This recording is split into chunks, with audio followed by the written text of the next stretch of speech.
Hi people, good morning from Dhaka, Bangladesh. 5:30 in the morning, ideal time to do reviews.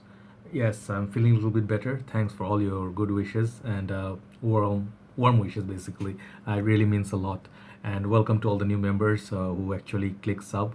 I will get back to your comments shortly. Okay, so today what we have for you is from the house of Dolce&Gabbana. Okay, and I always have tough time saying these brands because they're tricky. It's not Dolce and Gabbana, it's like I heard, it's like, even it's not Gabbana, it's Gabbana. I don't know. I'm not the expert here with the names because, yes, I will admit it's still learning. So, Dolce& Gabbana, try to say it fast to make it a little bit safe. And this fragrance actually is not talked about in this community of fragrance at this moment in any channel or anybody. But I'd like to talk about this because I really love this scent. And I perhaps may go over the top and say I actually enjoy this a little bit more than the original. All right, and it's a big name. Original one is a big name. Original one is Dolce&Gabbana Pour Homme, the very classic, the one that's hugely popular, loved by reviewers like Max Forte, Mark, Rob08, Steven. They all love this. As you can see, my bottle is almost finished, and I'll tell you, I'll compare this a lot with today's fragrance, which I'm about to review. Is the Intenso version. It's a flanker of that. I do not own a full bottle. This is 8 ml sprayer edition sample. Comes like this. Okay, I'll show you the presentation, and it's a plenty good juice amount here for me to test. I tested it, so I'll let you know what I think of this. All right. So first of all, this house has a lot of fragrances which are really big.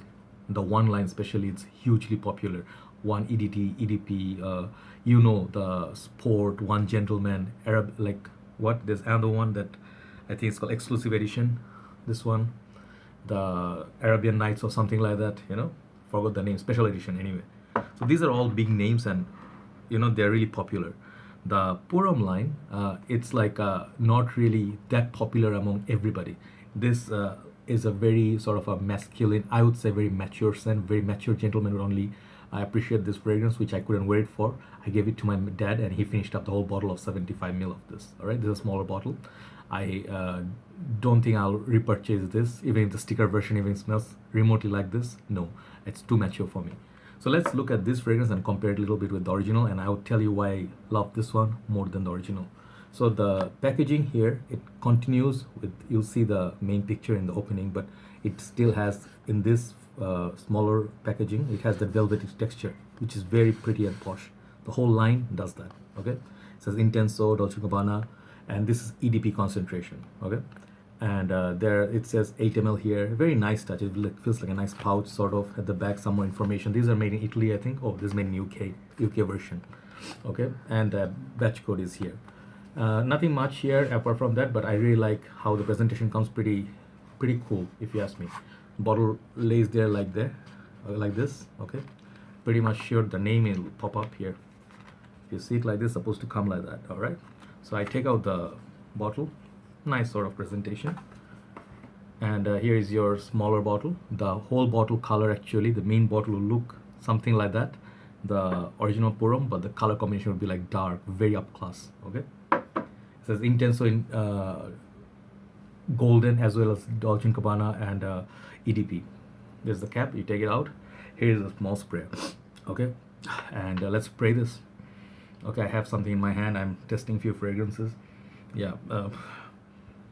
Oh god. Okay, that's not good news. Anyway, let's try it on paper, shall we? Because I don't want to mix out fragrances. Okay, sprayer on this is pretty good. Cute little, for this cute little bottle, sprayer is pretty good. Yeah, see, it sprays quite nice. Very smooth sprayer. So I really like this bottle design. I think it's the nicest looking bottle from this line. Let this settle down a little bit. So this fragrance is known for few notes. There are lavender, I think tobacco, honey.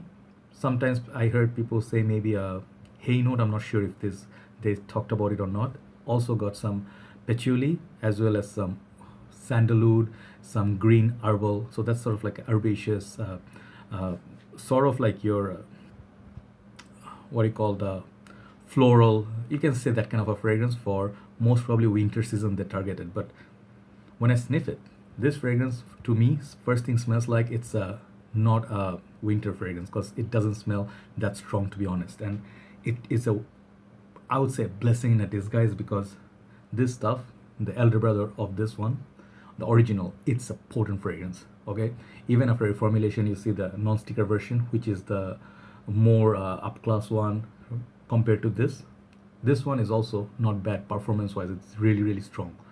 I got this, I think, 2015. I think 2015 end of the year, New Year, I got it, and I went clubbing. I was with my friends. I sprayed this just before hitting the club. When I came back, people were like, "Dude, whatever you sprayed, this is too strong, giving us headache." Some of them were like hungover or something. So they were like, "This is too much inside the car because it's very potent," and it's a nice little fragrance, but I could never really wear it. Okay, the lavender in this is too harsh for me, and the tobacco, everything, it just makes it very, very difficult to wear in summer. Even though it's a summer fragrance, to my taste, it didn't really work. Okay, it smelled more mature, more elderly gentleman like. Okay, so I gave it away to my dad. So the thing is, I was never really keen to getting back. Even the Dolce&Gabbana light blue for men, I don't like it. It's too peppery. So compared to that, this fragrance, it smells, it has hints of that original, okay, but much more toned down.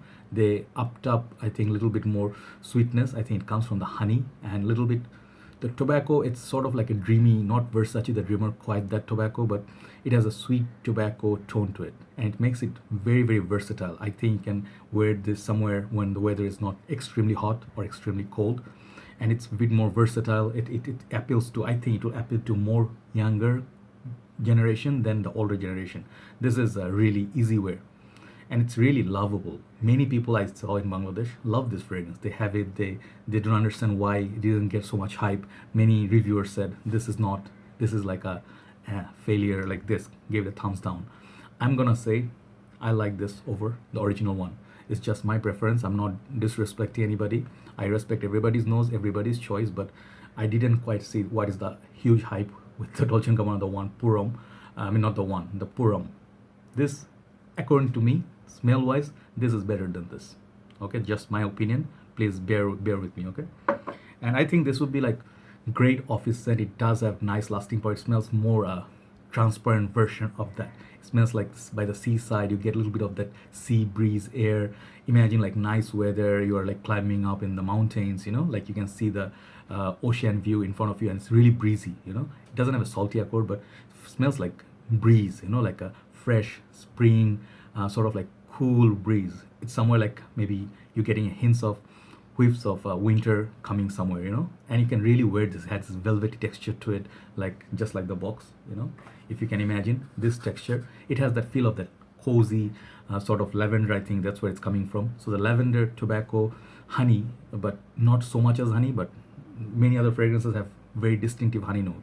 This one maybe doesn't have such an polished honey note, but something is giving the sweetness there, and it's very much, I think ladies would love this way better than this. If you're looking for compliments, I think this would work better than this. Okay, this is sheer manliness in a bottle. This is like a very, very pungent and manly, strong. It just goes one way. This goes many ways. And I think it will be more safer. And yeah, I really like this fragrance. Let me tell you, I think I'm gonna get a full bottle, like a big bottle of this, and I'd like to smell like this in a country like Bangladesh. You know, if you're staying within air-conditioned zone, performance from this is not the mean performance. No, it's more like a 7 out of 10. Performance wise, it's not bad, but not super good. It's somewhere like better than average. Age for it, I think 20 and up would be great age for it, but I think university, I can see university, the crowd sort of that go to university is very sophisticated. You're doing your studies, you know, you're preparing for examinations, and you're just doing your projects, even studying for PhD. It sets that mood for that. Okay, and I think it's very romantic fragrance as well. You can go for your tango, you know, sort of that. If you're going for those clubs, you know, you're gonna have like tango, some sort of a spicy food afterwards, like Indian food or something Persian food, and you're gonna be like eating with your hand and everything. It goes nicely with that. There's gonna be dancing, a little bit booze going on, you know, sweating. It's very sexy with that. It makes a very sexy sort of a fragrance. Really like this fragrance, and I think this is a fragrance that flew under the radar. Okay, honestly speaking, it's not gonna appeal to people who are into niche fragrances a lot, like people who are already in Amouage, Creed, and they're not looking back. Maybe it's not gonna appeal to them, but majority of people out there, average Joes like me, I think this is a good fragrance, and I really believe this fragrance can be a good solution for your office, work, daily usage. It could be a signature scent worthy. It's not mind blowing, and it's very masculine in a way, but not harsh. If I can make that sense, like it smells so right. The balance is just right. It's subtle yet not weak, and I think it's good for that masculine sort of purpose. If you wear this in the office, people will really have good respect for you. Go 4 to 5 sprays with this. It will last the whole working day. That's what I feel. And do not wear this when it's too hot. Maybe the lavender may come out a bit too harsh and may give it like a powdery edge to it. It's not super powdery in general. Okay, so for longevity, in general, I'll give this like 7 out of 10. Projection, it doesn't jump out of your skin. Let's say 6.5. Projection is a little bit on the low side, but it's there. If fan and aircon is blowing nicely, air conditioning, aircon is Malaysian term. Air conditioning is blowing nicely. People can smell your fragrance. For the smell, I'll give this 8 out of 10. Very good smell. Compliment factors, I think it will hit that compliment factors really well. Definitely look out for this fragrance if you're a student, working person, and looking for something formal for nighttime, after evening. Sexy scent right here. It doesn't do anything very daring. It's on the safe side, but this is a good release from Dolce&Gabbana. All right. Overall, I'm gonna give this 8 out of 10. Dolce&Gabbana Intenso. Okay. I think Dolce&Gabbana Homme Intenso EDP. It's a good fragrance. Check it out. Okay. My recommendation. Oops. Almost dropped it and broke it. Dropped it and almost broke it. Take care, guys. I'll talk to you soon. Have a very nice day. Bye bye.